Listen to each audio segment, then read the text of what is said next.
છે, ગણિકાને તારી છે, હા, કુબજાને તારી છે, અજામિલને તાર્યો છે પ્રભુ તે, તો અમને પણ તારી લેજે. હા,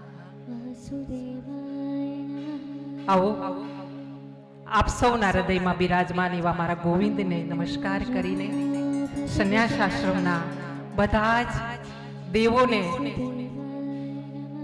વંદન નમસ્કાર પ્રણામ કરીને અહીંયા બિરાજમાન સર્વે ભૂદેવો, પંડિતો, બ્રાહ્મણો, પૃથ્વી પરના દેવો, મારા ભાઈઓ, મારા વડીલોને, સ્નેહીજનોને પ્રણામ કરીને પહેલી વાત કરી દઉં, ગાંઠ મારી લેજો.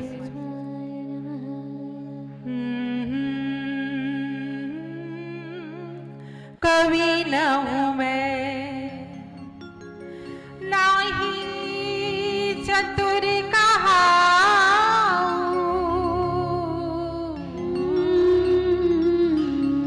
મતિ અનુરૂપ મેરે કૃષ્ણ કે ગુણ ગાઉં. હે પ્રભુ, હે દ્વારિકાધીશ, હે કૃષ્ણ, હે ગોવિંદ, હે ગોપાલ, હું કવિ નથી, હું એટલી બધી હોશિયાર, જ્ઞાની ના ચતુર છું, પણ મારા મા બાપના સંસ્કાર, મારા ગુરુજનોના આશીર્વાદ, આવા પંડિતોના, આવા ભૂદેવોના આશીર્વાદને કારણે આજે વ્યાસપીઠ પર બિરાજમાન છું. પ્રભુ, મારી લાજ તારે હાથ છે સાંભળ્યા. મારી મતિ અનુસાર હું થોડું ઘણું તારા ગુણગાન ગાવાની કોશિશ કરી રહી છું, કારણ કે જગતનો તું નાથ છે. તારા ગુણગાન ગાવા એ મારી હેસિયત નથી, મારી કોઈ ઓકાત નથી કે હું તારા સંપૂર્ણ ગુણગાન ગાવી શકું.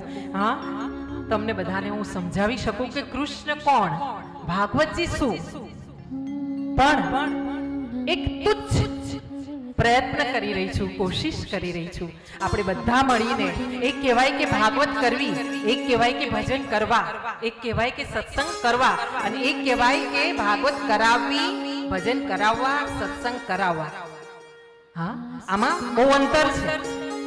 ભજન કરવા અને કરાવવા, કરાવવા એટલે આપીને કલાકાર બોલાવી લેવાના, ભજન કરે, આપણે બેઠા બેઠા જોઈએ, હા, બધું ઉપરથી નીકળી જાય, આને કહેવાય ભજન કરાવ્યા. અમે તો ભજન કરાવ્યા. બહુ મોટી પાર્ટી બોલાવીએ, 5-10 લાખનો ખર્ચો કરીએ, હા, એને કહેવાય ભજન કરાવ્યા. અને એક કહેવાય કે ભજન કર્યા, એ કર્યા એ ત્યારે કહેવાય કે જ્યારે આપણે રવિવાર હોય, કોઈ રજાનો દિવસ હોય, સુંદર આયોજન કરીએ ઘરમાં, આપણા બાળકો સાથે બેસીએ અને 5 ભજન નાના નાના, હા, અને આપણા બાળકો સાથે નાના નાના મંજીરા અને ચમચીથી થાળી વગાડીને, નાની નાની ઘંટડી વગાડીને આપણા બાળકો બેઠા હોય ને આપણે જેવી તેવી તૂટી ફૂટી ભાષામાં ભજન કરીએ ને એને ભજન કર્યા કહેવાય.